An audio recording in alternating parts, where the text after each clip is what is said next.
First of all, welcome to SIBM Hyderabad. I'm Atharva from Team Hashtag, the PR and Web Committee of SIBM Hyderabad. I have a few questions for you, starting with my first one.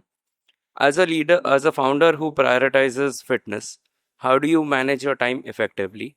And what are some time management tips you would give MBA students who are trying to do the same?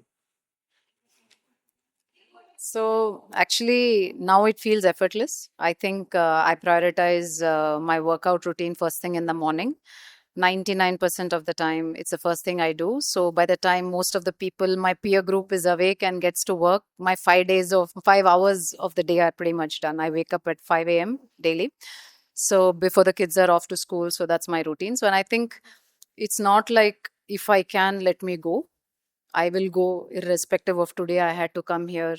Yesterday, I was not feeling like going. I was not feeling great. I didn't have enough sleep.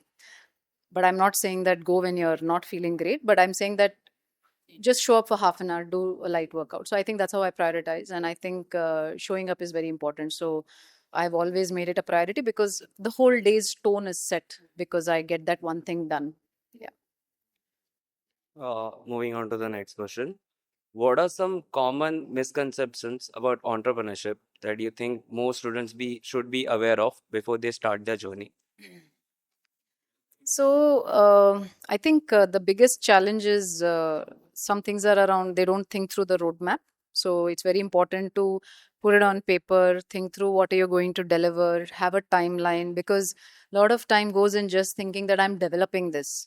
First, figure out who are the stakeholders, interview them, do the design thinking. Many times, wanting to start one thing, you decide, but then you went pivot, right? Because you are now learning. When you went into the market, you spoke to different people, you realize that, acha, this is the problem statement I thought, but you have to modify it because that is not the problem statement. So I think the myth is that let me focus on this, let me work on this because you believe that is the solution, while that option may not be there. And I think the second thing is on contracting. Most entrepreneurs feel like you are my friend, let's get started, and then run into trouble in the future because you are more invested, I'm not as invested.